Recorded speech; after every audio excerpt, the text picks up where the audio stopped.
Good morning, everybody, and welcome to our FinTech Masterclass focused on NFTs today for all our members at FinTech Circle. So welcome to all of you, and thank you for joining us today.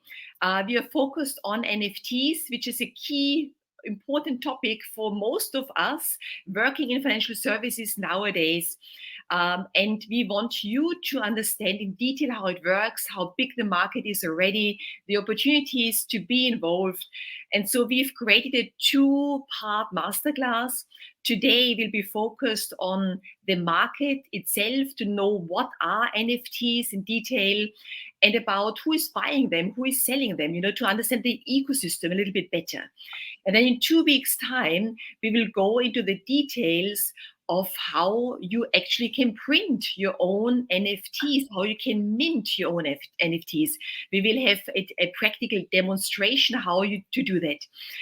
And I'm very, very excited today to introduce an incredible speaker, Gaya Chandrasekaran.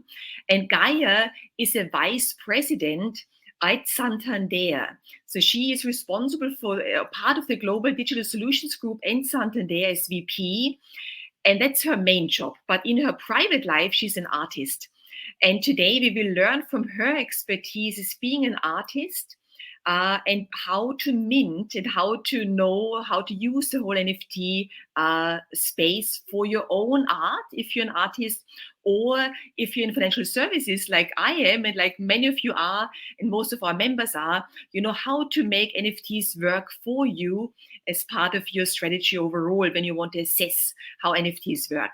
And so I would like to welcome Gaya now to join me for this webinar and introduce you to our first Masterclass Part 1. So Gaya, if you can join me, wonderful. Gaya is on stage with me now. And what we will do now, we make it a very interactive session. So I will first hand over to Gaya to present to you the insights she has gained over many, many years. And then we will do a Q&A session. So if you've got any questions on what the NFT market is, how it works, how you can get involved, you can type those questions in on the right side of your screen where you've got the Q&A tab. And so you can just send us your questions during the course of Gaya's presentation, and then we will come back to them at the end after Gaya is finished during a live Q&A session. So that's what we will do today. We will be finished within 1 hour. And with that said, I hand over, Gaya, to you now to kick it off. Thanks, Susan, and thank you so much for the opportunity. It's been an enriching sort of experience for me doing this research for the masterclass here. Good afternoon, everyone. Welcome and thank you for joining us today. I'm really excited to be here, and I look forward to sharing my knowledge on NFTs. Just a little bit of background before we jump into an overview of NFTs. I have over 14 years of experience in corporate and investment banking across client coverage, credit, and strategy. I joined Santander in 2014 after completing my master's in finance from London Business School, and I've since gained wide experience across corporates and financial institutions group. And I currently work in the Global Digital Solutions Group within the investment banking division of Santander. And we predominantly deal with fintech, emerging tech, and deep tech clients. Moving on to my journey as an artist, I've always been influenced by art right from early childhood when I underwent formal training in India, and then later in the UK at Slade School of Art, UCL, in 2014 and 15. I would like to call myself a thematic artist, exploring different mediums. I've worked with oil, acrylics, watercolors, and charcoal. And my choice of themes are basically inspired by key life moments. I've always found the pursuit of creativity to be a consistently uplifting journey. And I hosted a solo art exhibition in 2018 where I sold 70% of artworks and donated 50% of the proceeds to charity. In 2019, I won a special commendation on one of the wildlife paintings that I have made, and I was a chosen speaker at the LBS London Business School Artist Panel in 2021. And I've just shared a few slides. I think on. Let me open the. Sorry. So I've just shared a few slides with my paintings and pictures from the art exhibition, etc. Here, hope you can see that. And the ones on the left-hand side are the physical artworks, and the ones on the right were physical artworks, which then I have converted into NFTs. So why NFTs for me personally? Like NFTs straddle both my passion as well as professional interest. I got inspired by Beeple's 5,000 Days, and I minted my first NFTs in October 2021. I'd made a set of acrylic on canvas paintings on 12 zodiac signs, and then I explored zodiac signs with a stained glass effect based on watercolors and gold flakes. So on the right hand side, the first one is, I don't know if you can figure that out, but it's a hidden Scorpio, so that represents the zodiac sign Scorpio. And then on the right hand side is the one I mentioned on the stained glass effect with watercolors and gold flakes, that's Aquarius. So I've converted these physical artworks into high quality digital images for NFTs, which I currently minted. But in the near future, I'm actually hoping to explore pure digital art using tools like Procreate, etc. Haven't started the journey yet, but I hope to soon. So moving on to today's talk on NFTs. Just to give an overview of the topics we're going to be covering, I'd like to walk you through the definition, attributes, and categories of NFTs, then the history of NFTs, a little bit about market stats, key benefits and challenges, as well as a quick note on the buyers and sellers. So before we jump in, Glenn, could you please share the two polling questions that we have for the audience, please?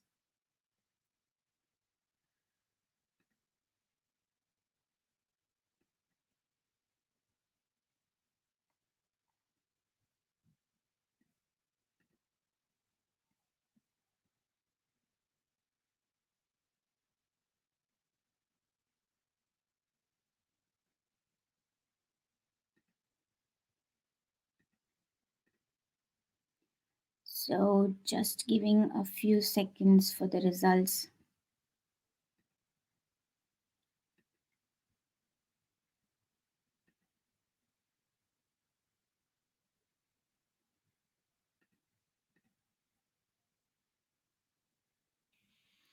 I also look at the results now, Gaya, with you. So it's very interesting what comes through here.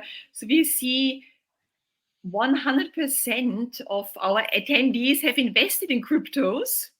Right. And you can see that nobody has yet purchased an NFT. Wow. That's really interesting. Actually, now we see 50%. So 50-50. Yeah. Half of our attendees have invested, the other half have not yet invested, so half-half. Yeah. Nobody has yet purchased NFTs. So that's very interesting. And so we definitely need to know more about how the NFT market works, if we should invest in NFTs or not. So you. Yeah, sure. So let's move on. I will spend some time on the definitions and attributes. So what exactly are NFTs? There are two parts to understanding NFTs, and it's easy. You just look at the acronym NFT, Non-Fungible Tokens. So first is the principle of fungibility, and second is the concept of a token. So let's look at a few use cases to understand this better. I've listed actually 4 types of NFTs. We have CryptoKitties, we have Beeple, we have NBA Top Shots, and we have CryptoPunks. So CryptoKitties is basically a video game based asset. CryptoPunks, it's a collectible. NBA Top Shots are sports memorabilia, and Beeples is the one that is the artwork. It's a digital artwork. So let's take maybe 2 of them, for instance, like CryptoPunks and NBA Top Shots. What exactly are they? NBA Top Shot, it allows users to buy, sell, and collect NBA NFTs that showcase influential moments. So these influential moments are nothing but they are basically video clippings of sort of memorable moments, let's say, and they are minted on the Flow blockchain. Each has a unique digital serial number that guarantees authenticity and indicates how rare the moment is. And then we have CryptoPunks, which is a set of 10,000 uniquely collected characters. It's a pixel art image which is generated algorithmically, and no two are exactly alike, like you can see from the snapshot there. And they were originally claimed for free by anybody that had an Ethereum wallet, but all 10,000 were quickly sort of claimed, and today they can only be purchased in the secondary market through a marketplace.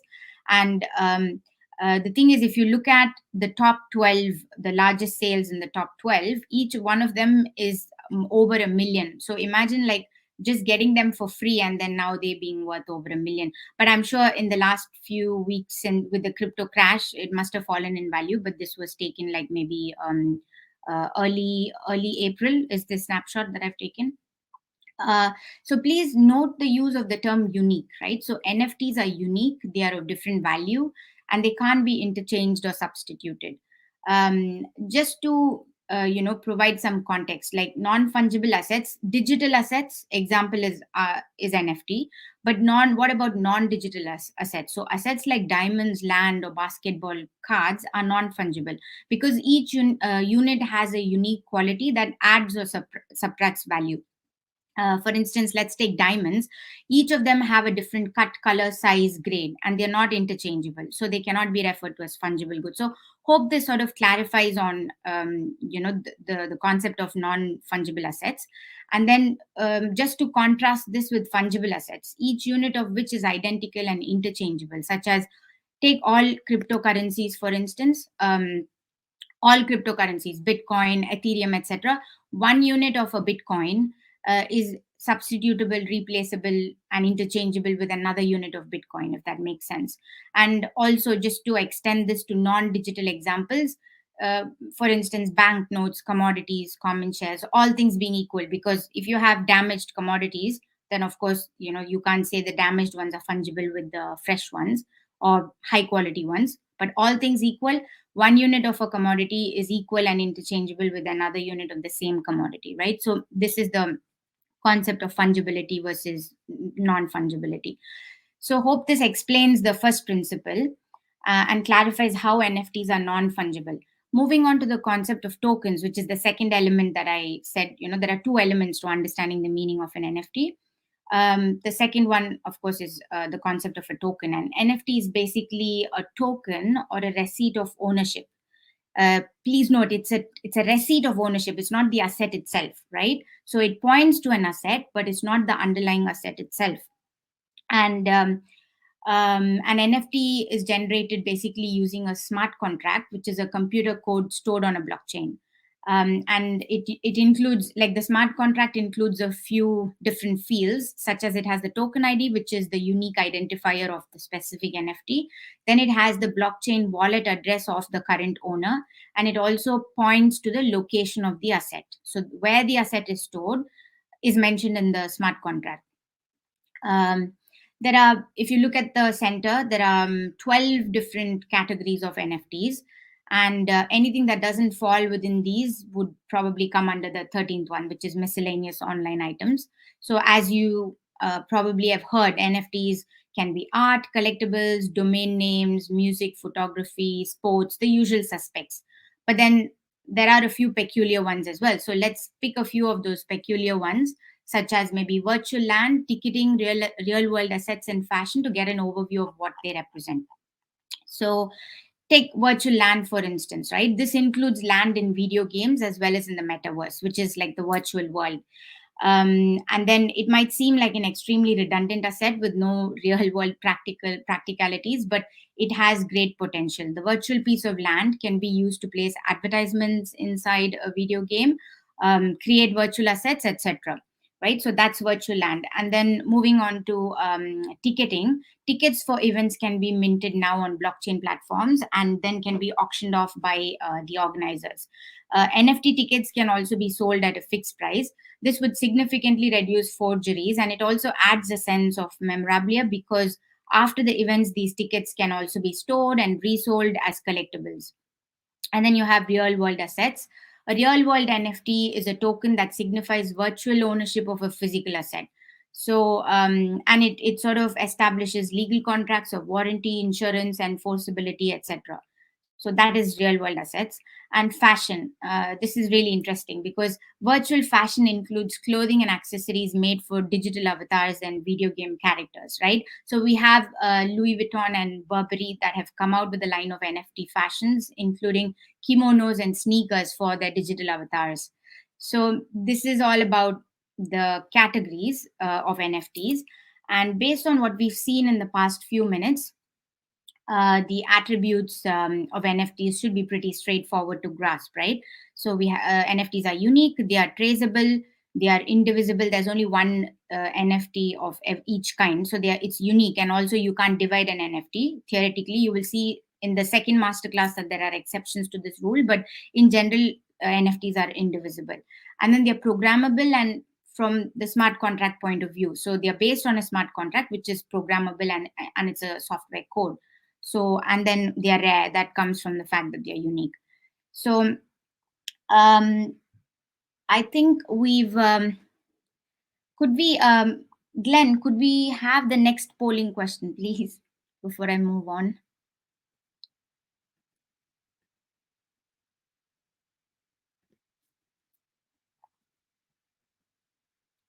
Perfect. Okay, that's not bad. I mean, 57% of us seem to know that NFTs were created before 2014. I'm really impressed because before I researched for this masterclass, I wasn't aware that it was almost a decade ago that NFTs sort of came into existence. So, just a quick overview on history. NFTs have existed since 2012, having emerged from the concept of colored coins. Now, I mean, colored coins, it's a bit technical to understand, but let's just say that it was an idea that involved adding an overlay to a blockchain to create a subset of unchangeable, that is, non-fungible tokens. It was actually developed by the CEO of eToro, which is a leading social trading platform, and the founder of Ethereum. In 2014, we had the first decentralized exchange, which was founded, called Counterparty, that allowed users to create, send, and receive their own colored coins. And then in 2017, we had CryptoPunks, which was launched, which we just saw what CryptoPunks were, right? They were 10,000 set of characters and collectibles. These became the first modern NFTs. They were based on the same concept as colored coins, which meant they were non-fungible, and they were based off the Ethereum blockchain.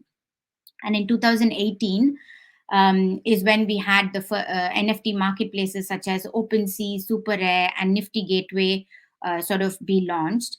And in 2019, we had NBA Top Shot, which was released into the web. And these were sports collectibles like we've seen before.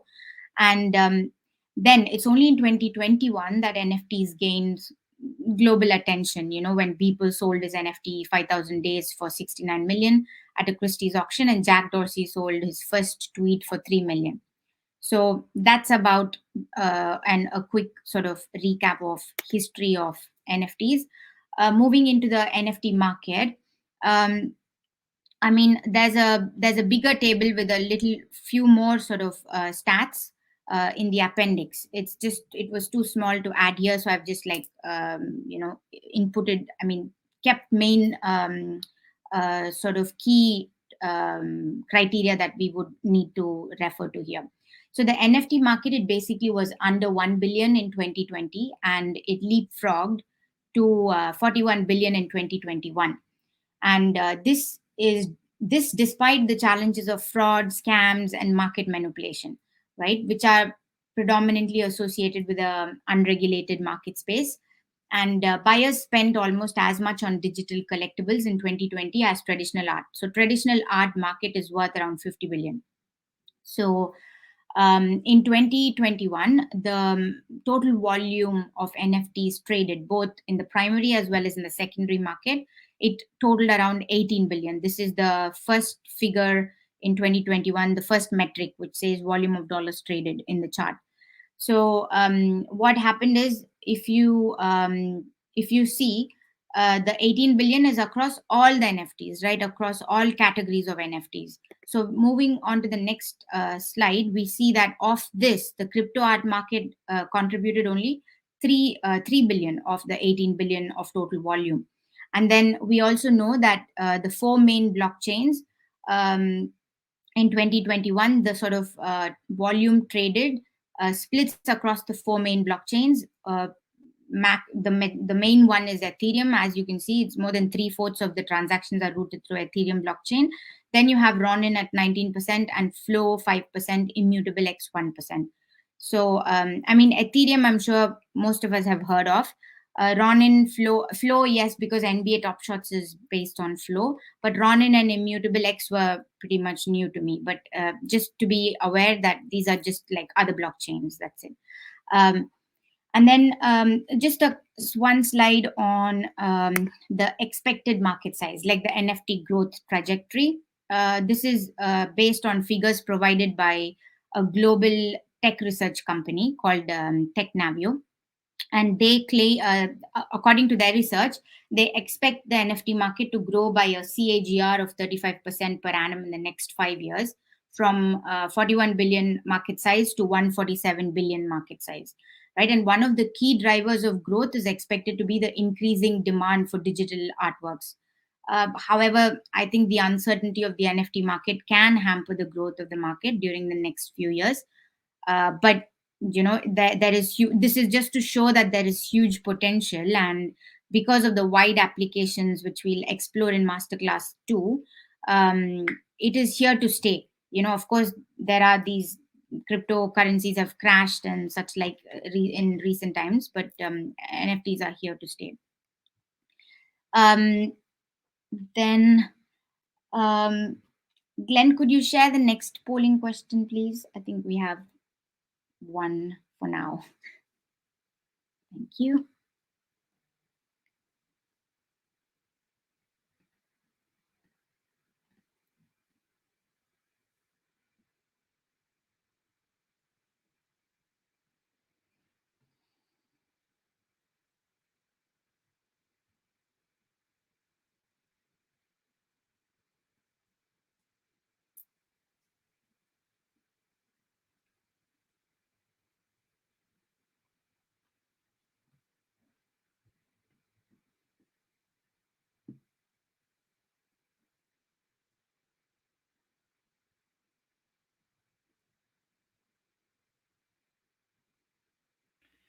I'm just looking at the results, which is very interesting. So again, the question was, which of the following options has more gas fees attached to it?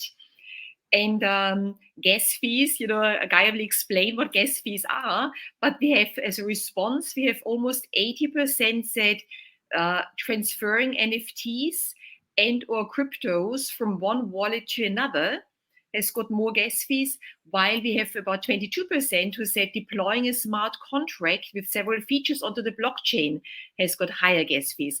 So now we have to ask Gaya for the truth response. So what is true, Gaya? Actually, it is the second one, Susan. So it's like if you have a smart contract with several features that's being deployed onto the blockchain, then that would consume a lot more of the computational power, and the processing aspect is much higher there, rather than just transferring from one wallet to another wallet, which also requires processing computing power, but it's not as much compared to the second option. So and back to you. Yeah, sure. Thank you. So then that's where we're moving on to the next slide. I will explain the gas fees aspect when we get to the challenges. Let's just look at the benefits quickly. So the first one is authenticity. Unlike the fine art world, NFTs don't require experts to confirm the authenticity, right, of the art piece. Like anyone can go to a block explorer, enter an NFT address into the search bar, and easily find the NFT smart contract. Additionally, the explorer will show the address that originated the NFT. So if the smart contract address matches the artist's address, then you know for a fact that it is from the purported artist. If not, then of course the purported artist is trying to defraud you, right? Because he's not the owner. So that is the concept of authenticity attached with with NFTs. Then you have provenance. Provenance is nothing but transparency on the chain of title, right from the first person who owned it till the last person. Like every time there is a change of hands, just a record of all of that with no sort of fraud or forgery or anything of the kind. So NFTs have built-in provenance because a chain of title from creator to the current owner is actually stored in the blockchain. So blockchain, the chain of title is the basis of blockchain verification. So that is provenance. Then you also you enjoy the benefits of permanence. Like unlike physical collectibles, NFTs will not degrade over time, nor can they be accidentally damaged or destroyed. Like if you have artworks, you have to varnish it, or you have to do maintenance and stuff, and over time it can still fade away, degrade the canvas. Some insects could eat into the canvas, etc. But theoretically, like NFTs can remain in pristine condition forever. And the blockchain also provides for the permanence. And then we have the concept of scarcity, but I think scarcity is straightforward, right? We've said it's rare, we've said it's unique in the attributes, so this sort of just follows from that. And the most interesting benefit for creators is actually this thing about ongoing royalty. So NFTs can contain a continuing royalty through smart contracts, so artists and other creators can also share in future sales of their art. The royalty is automatically sent to the artist's crypto wallet, but the only point to note is that the ongoing royalties are guaranteed only if the NFT is sold on the same marketplace. I think we'll sort of explore the marketplaces a bit more, different types, features, etc. in part two, when we discuss how do we the steps involved in buying a NFT and creating or minting an NFT. Then moving on to challenges. We have gas fees, which is the first one. I mean, there's been extensive debate on this topic. I am not a technical expert, I must admit, so please bear this in mind when you're asking questions as well. Of course, I can give you my experience and my opinion, but I'm in the process of learning here as well, as I go along. So I'll help, but then if it gets too technical in terms of the blockchain and the minting and mining and all of that, then I probably have limited knowledge. But let's just at a very high level, what does gas fees mean? So it basically refers to the transaction fees on the Ethereum network, and it goes to the miners. Miners are the validators who process the transactions on the Ethereum network. So what does gas fees depend on? It actually depends on two main factors: the type of transaction and the amount of computational power required to execute the operation. So that's where, in the poll question that we saw, right, transferring an NFT from or cryptos from one wallet to the other wallet is pretty straightforward. But when you're deploying a lengthy sort of smart contract with lengthy features, then that consumes a lot more power. So that's why gas fees will be higher in the second option in our polling question. Now, back to gas fees. So how do we reduce gas fees, right? So there are ways of reducing gas fees. Ethereum is not the only blockchain, correct? You have other blockchains like Wax, Flow, Tron, etc. So if you mint NFTs on these other blockchains, then the gas fees will be much lesser.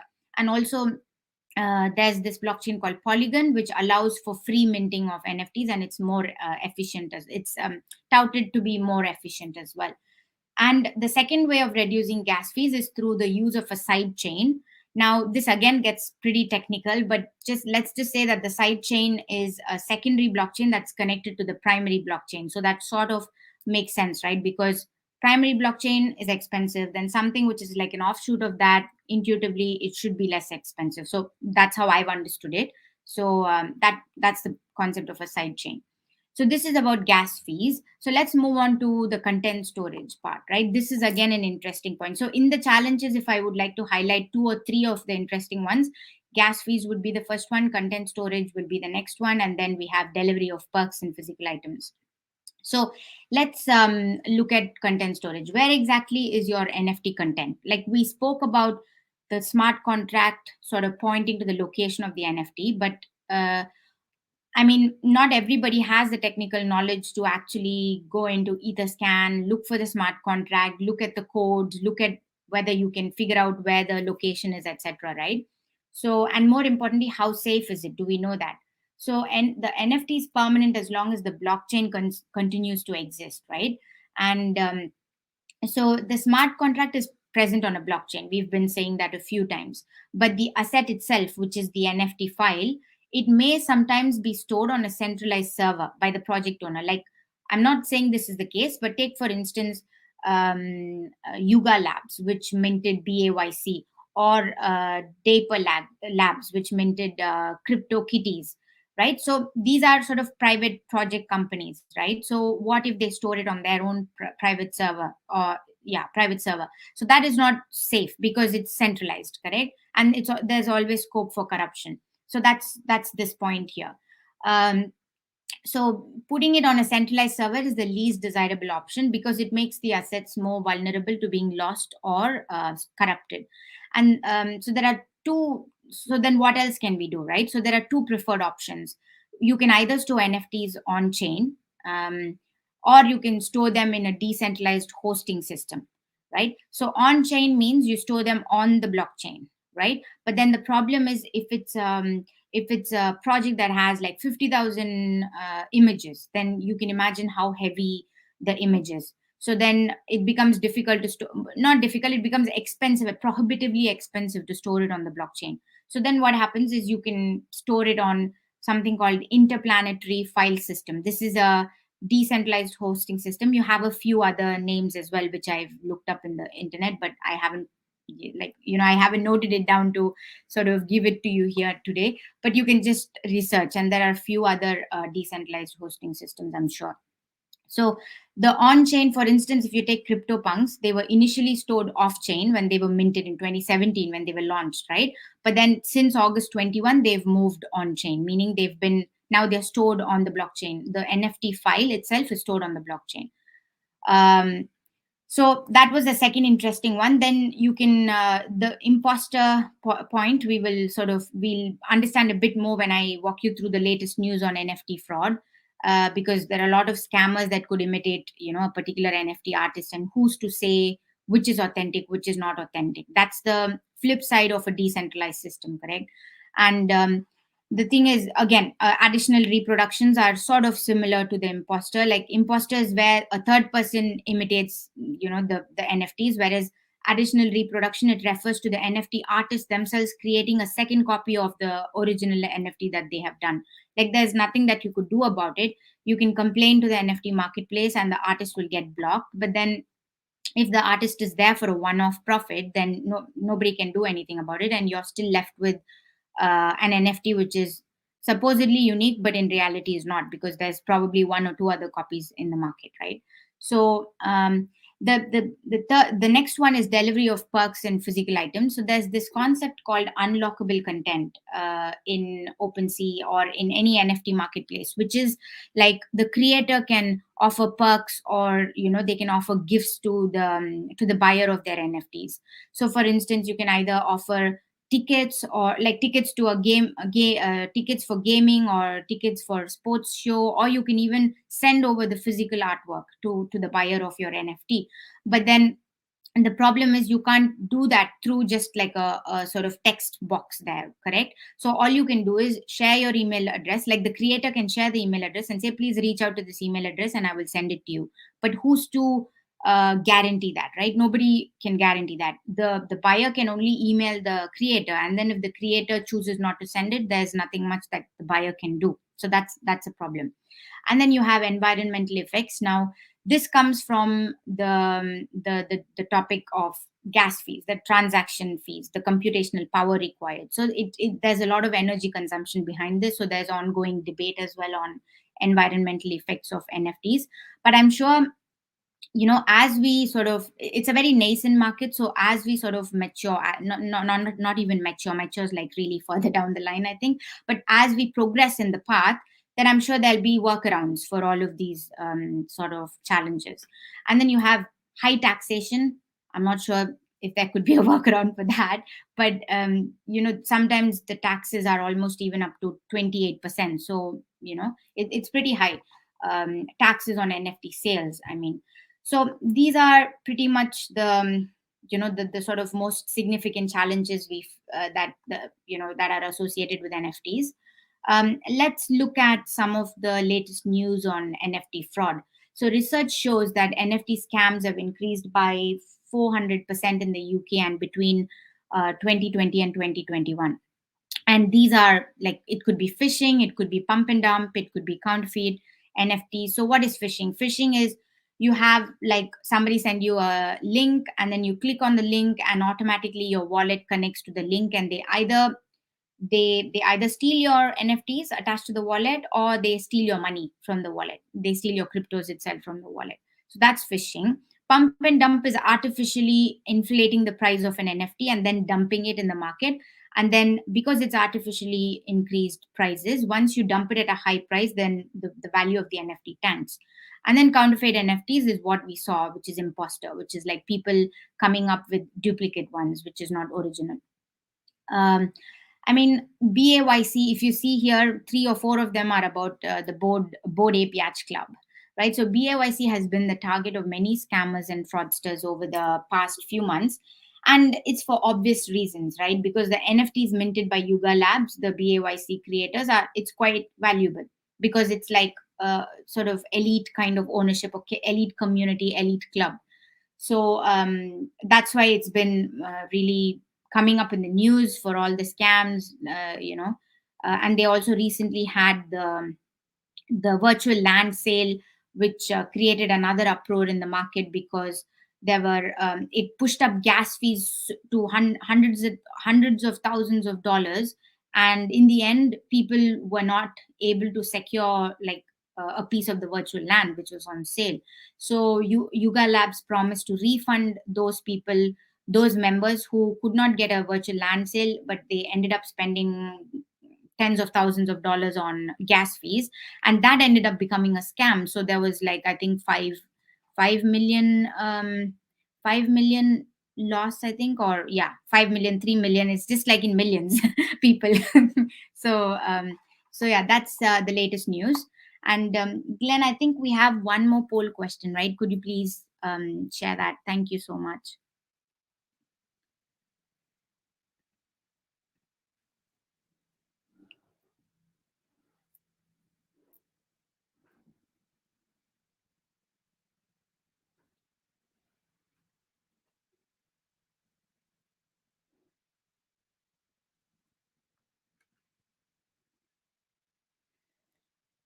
Okay, so we have the results. So basically, only 17% have said no, and the rest have said yes or maybe. I mean, for me, if you say maybe, then you could be persuaded to say a yes. So it's the no's that are the problem, but like yes and the maybes are pretty much good news for the NFT market, I think. So let's recap that. It's 88% have said, I mean, 25% said yes, 63% have said maybe, and 13% have said no, if that makes sense. So I think that's the end of Masterclass 1. And I think hopefully we are dot on time. So I'll just share a slide on what exactly we're going to look in the next Masterclass, and then I'll hand over to Susan. Oh, sorry, I have one more slide. Okay, right. So we just let's do a quick deep dive into the buyers and sellers. So who are the buyers in this market? You have 20-year-olds, 30-year-olds, pretty young male members who are sort of in the income bracket of over 150K per annum. And then you also have collectors who are high net worth individuals in their early 60s, right? And then sellers are predominantly blockchain technology companies. Like we've seen Bored Ape Yacht Club creators, Yuga Lab. I've mentioned it elsewhere in the masterclass today. Then we have CryptoPunk creators, which is Lava Labs, and then we have NBA Top Shop, CryptoKitties, which is by Daper Labs. So these are all the blockchain technology companies. And then you have individual artists as well, like physical artists, digital artists, visual artists, like me. I'm physical stroke digital sort of artist. And then but one key point to note is the NFT buyers, right? They don't buy it for the same reasons as traditional investors. They actually buy it because they buy it for the aesthetics, for the design, for the emotion that comes from owning it and sort of sharing it with their community of followers or their close community, right? And if there is a possible gain, then even better, but they buy it predominantly for these reasons. And just a quick note on any three key sort of criteria for long-term success in the NFT market. So there are exceptions to this, but if you have these three going for you, then you're definitely going to be a successful NFT creator, right? So a compelling story of why you, the creator, are getting into the NFT market. Like take Beeple, for instance, right?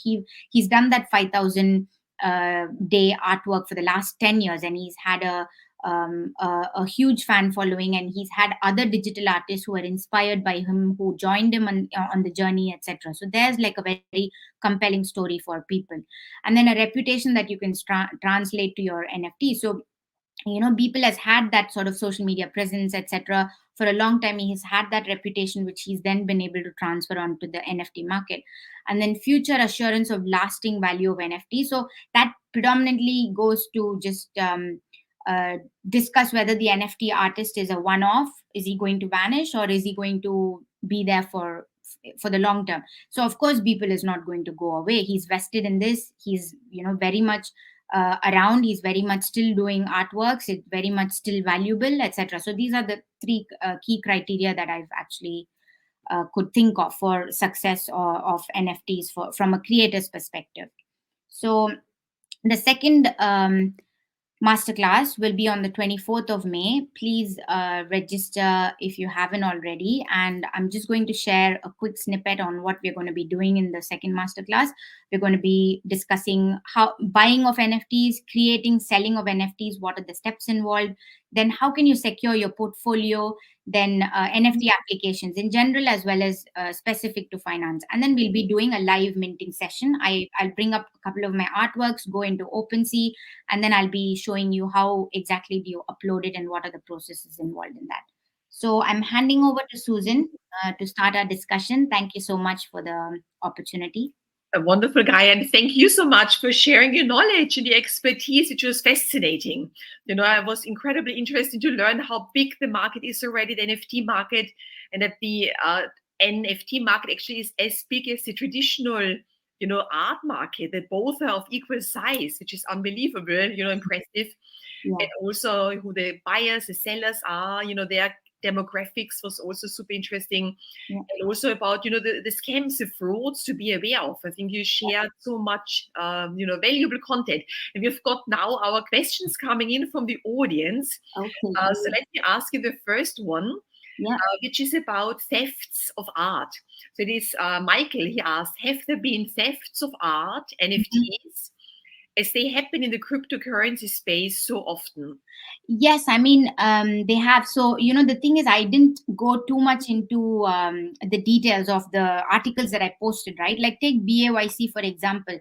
So, what happened was there was like one of the owner, and his NFT was worth around 500K, like $500K or 550, $500,000, let's say. And what happened is, in like not on the main marketplace, but in the secondary marketplace, I think he was trying to look for a swap of a different serial number of the BAYC, the Board Ape Yacht Club. So he sort of met somebody who sort of told him, "Yeah, I've got a different serial number. Let's exchange."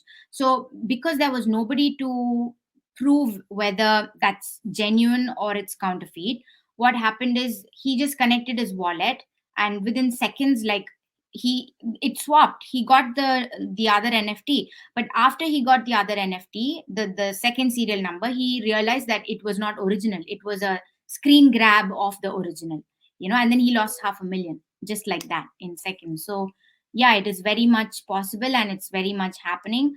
And so in his case, it was unfortunate. This wouldn't. So in the next masterclass, we will see how to protect ourselves, like how to not be that vulnerable or exposed by using hot and cold wallets. Like, hot wallet is the one that will be connected to the web, and then you have a cold wallet which you will store outside of that. And anything that you're not sort of interacting with or trading with, you'll put it in the cold wallet. But in his instance, for instance, actually he wanted to exchange it, so he would have brought it back into the hot wallet, because he wanted to transact. So yeah, it's quite unfortunate, and you need to be extremely careful. And these are all, like, people who've got very valuable assets, who are high net worth individuals themselves, who are actually falling prey to these kind of scams. Yes. So yeah, There's nobody you can complain. You can't go to the police. You yeah, can't. you can't. Yeah, there's no that's the flip side of a decentralized system, right? It has its own benefits, but just like everything else in life, you have benefits, you have the disadvantages as well. So this is one of the key disadvantages, because you don't have any centralized agency where you can take up or take your grievances to. Yes. Yeah. So we've got more questions coming in. So again, for our audience, please feel free to type in your questions in the Q&A function on the right side of your screen. So the next one is, what advantages would I have if I decide to mint a physical painting that I own? Right. Michael, so for me, right, when I'll just share my personal experience of why I sort of, because I'm a physical artist as well, and why I did my NFT. So it is just like the kind of excitement around some new technology which looks very promising, and it is definitely here to stay. We'll explore more about the applications in the next masterclass, so I don't want to give away too much of that right now. But just to say that it was just about learning the new technology. And in today's world, in today's context, in this fast paced world, if you're not experimentative, I mean, within like a boundary, you can't take like unwarranted risks and lose everything that you've sort of stood for up until now. But if you don't learn, if you don't sort of come up to speed, then you slowly sort of start becoming, I guess, at the risk of sounding quite harsh, but irrelevant, in the sense you'll be left behind, everybody else will move forward. So for me, that was the key, the key sort of aspect of being there. It took a while, like somebody for I think for most of our generation, computers are fine, technology is fine, we can learn, we are a bit more savvy than maybe 2 generations back, right?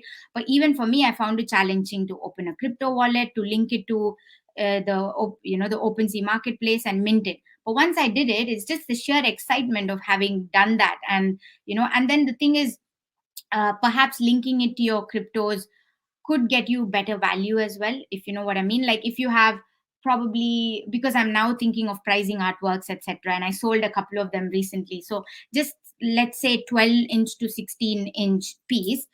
In reality, if it's an acrylic on canvas, etc., you can probably price it, I don't know, 200, 250, 300, whatever. But then if you link it to the cryptos, because the cryptos are highly priced, even point 0.3 ether or point 0.5 ether, whatever, will get you a little bit more than that. And you can also send the physical artwork, like you don't have to destroy the physical artwork. So I'm not sure if I answered your question exactly, but for me it was more the excitement and the value point of view. And then you also get the secondary sales, you get a proportion of it.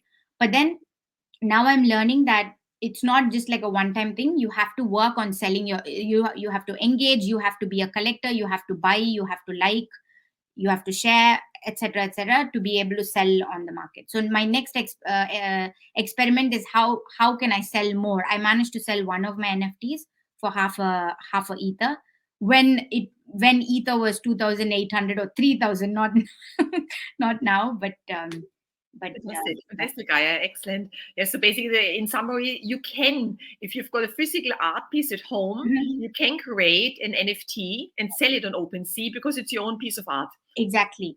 And then you can get extra income on a perpetual basis. Exactly. If it's written into the contract. That's the key benefit. But to get there, you need to be able to sell more and more, become visible and stuff. It doesn't come without effort. That's what I'm trying to say. Yes, very good advice. Thank you. Another question we've got here. What sort of artwork did people create? It looks like he was selling a space in that artwork, like the guy who sold 1 million pixels back in the day, where 1 pixel was £1. Is this correct? I don't know if you're familiar with that. Glenn, so let me, people, in my understanding, right, I've seen a few of Beeple's artworks. I've not seen his entire collection. So I know that the one that was the most valuable, the 69 million one that was auctioned by Christie's, that is a collection of, it's called Everydays, So for 5,000 days, he made a digital artwork every day. So what he did is he made a collage of that and he sold that as a very high resolution image. I mean, 5,000 images, how clear can they be, right? Because however high resolution you have, each block is a piece of 5,000. So probably he used pixels for that. I'm not very sure. I'm sorry, but he's predominantly a digital artist. So he works with graphics and he creates digital artworks. He has loads of artworks created on Elon Musk, on Putin. He just loves the latest news. He grabs the latest news. I think he just goes into his tool and then he creates magic there. Fantastic, Gaya. Thank you. We've got another question which is very high level. What can we do with NFTs? So maybe an overview. Yes. Yeah. So basically, we saw that there are different types of NFTs, right? As in different categories of NFTs. So what we can do with NFTs would actually depend on, I think, the type of NFT. For instance, you have gaming centric ones, then those are just predominantly used in games, right?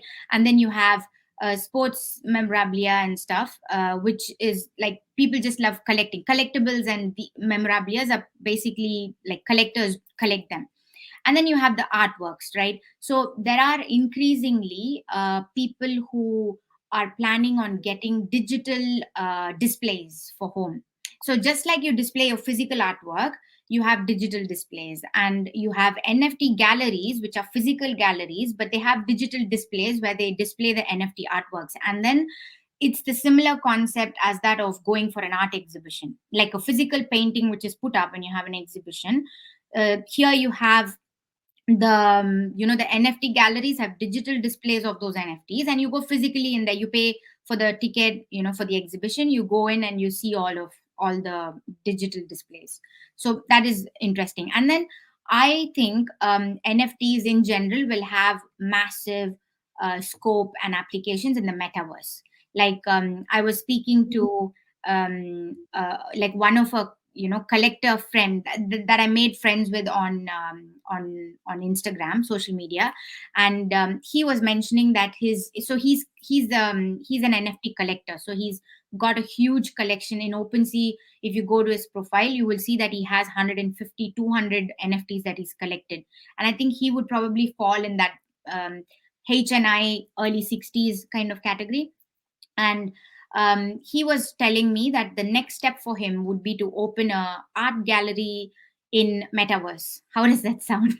That sounds really cool, right? So I think different types, each one has a specific sort of application, and then mostly art. Or you could even I think we have Paris Hilton, who sort of used her NFTs as a Twitter. She shared it on Twitter. She used it as the profile picture, right, on Twitter. So I think you could do that as well. And the latest news yesterday is that Instagram, that is Meta, right, Facebook company, Meta has approved, like, connecting digital wallets to the Instagram account, so you can showcase your NFTs on Instagram. So the thing is, for creators currently, showcasing your NFTs on social platforms is a bit tricky because there's no direct linking to the marketplace, right? So you have to do a screen grab of the NFT, upload it as an image in each of your post or your reel, and then you just have to provide the link to the OpenSea or whichever marketplace, like Showtime, Foundation, whatever. You have to provide the link there. And it's not ideal, it's not ideal because people can't even click that and directly go. But now with this latest news, it was the latest development last evening, I read about this. So then it's going to be a lot easier for creators. But of course there's this concern that, okay, then we are connecting our wallet to another centralized server, which is not ideal. But I guess we're just slowly making progress, and then even that perhaps at some stage hopefully changes. So, yeah. Gaya, that's great. So we're coming to our last question now, Yeah. which is, are there any tips to newbies from your personal experience? Right. Okay. So actually, I would say, I'll share a personal experience where it was a bit scary, but thankfully it was only 0.03 ether that I lost. So what happened is I'm still new to Twitter. Like I have 15,000 followers in Instagram, but I'm just slowly getting on Twitter. So I was exploring Twitter, and then there are people that mention you in their tweets. So when you're new to Twitter, you get very excited when people mention you, on tweets, because nobody just randomly mentions. And then it takes you some experience to realize, okay, those could be the fraud ones. Just keep off them, So there's this collection called Azuki. I mean, I know the name, but I haven't sort of really looked up what exactly it means. But let's just say it's similar to CryptoKitties or CryptoPunks or one of those collectibles, right? So Azuki. So it looked very official to me. It looked all right to me. It said we are doing an airdrop, like we are doing free sort of airdrops, and it sort of mentioned a list of 20 people or 30 people and said you will have priority kind of airdrops. Like you can just pay 0.03 and you will get the NFT, and then it'll go up in price because it's one of the maybe tier 2 sort of project. I'm not entirely sure whether it compares with the BAYC, CryptoKitties, Punks. Similar, maybe more tier 2, right? So I was quite excited. I thought, oh, I've missed out on BAYC, all of them. Let me just like get on, be the first one to grab this. So what I did was I clicked on the link in my website, and it asked me to connect my wallet. So I I was just about to connect my wallet, and I sort of clicked yes. And usually what happens is, if there is any transaction on your wallet, it'll ask you whether you're sure or not. And so there's another round of authentication, right? Whereas in this instance, the minute I connected my wallet, it just took away 0.03 ether from my wallet, like without anything. And then you realize you haven't got an NFT in exchange. So that's when you realize that it's kind of fraud. You've been defrauded. And this is like somebody who's aware of this. I've been reading it. I've been following it up more for research for, the masterclass and stuff. So even I mean, I'm not saying I'm, but we are all people who are educated a bit more, we have a better understanding of things. It is very scary. It is really scary. And I had another friend of mine who lost 500 pounds on Instagram. Like somebody asked her to transfer in cryptocurrencies for the promotion, and then they claim that the like Ethereum didn't reach their wallet. But what happens is, with if you go into Etherscan and you key in that wallet address, you will be able to see that they received the money 3 hours after you've made the transfer, but within an hour they've transferred it out to another account. So when they give you the screenshot, it shows like the balance is zero, or your transfers never really happened because they covered the sort of transfer they do. So I would say just beware, especially if you're a newbie and you're trying to get into this. Just the minute they ask you to connect your wallet, just be wary of that. Be wary of, because the next steps could be disaster or could be great, but that's the starting point, right? So the minute it's about connecting your wallet, you have to think twice, and you have to be sure that you know which way things are headed after you connect your wallet. Yes. So that would be my tip. Excellent, Gaya. Thank you. So very valuable advice. And I definitely look forward to our part 2 of the masterclass with you, Gaya, where you show us how to actually mint an NFT live. Mm-hmm. So for all of you as well in the audience who want to see how this works live, Gaya will demonstrate it for us, and we can cover more, the ways how to protect ourselves, being new to this emerging opportunity, to make sure we do the right things, we protect ourselves against scams, and participate in this huge market, of the metaverse and the NFT market overall.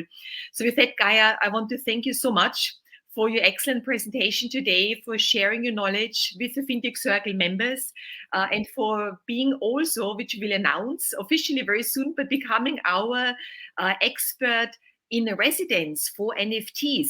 So which basically allows our members to reach out to you as well when they've got questions. It also allows Gaya to share a series of blog posts about these key things, which we talked about today over the next few months. So we'll hear more of Gaya at our FinTech Circle website going forward. So Gaya, thank you very much for today, and looking forward for our next part 2 in 2 weeks' time. Thank you, Susan. Thank you for the opportunity. I'm really excited for part 2, as well as for being the NFT expert in residence for FinTech Circle. Really excited. Yes, thank you, Gaya. And we will share your handouts and your slides with all attendees as well. So I just want to share that with you, because many of you want to know, can we get access to the slides Gaya shared? Yes, you will get a copy of them in the next day or 2 into your email inboxes. Yeah, sure. So thank you very much. Have a lovely afternoon, everybody. Thank you. Thank you.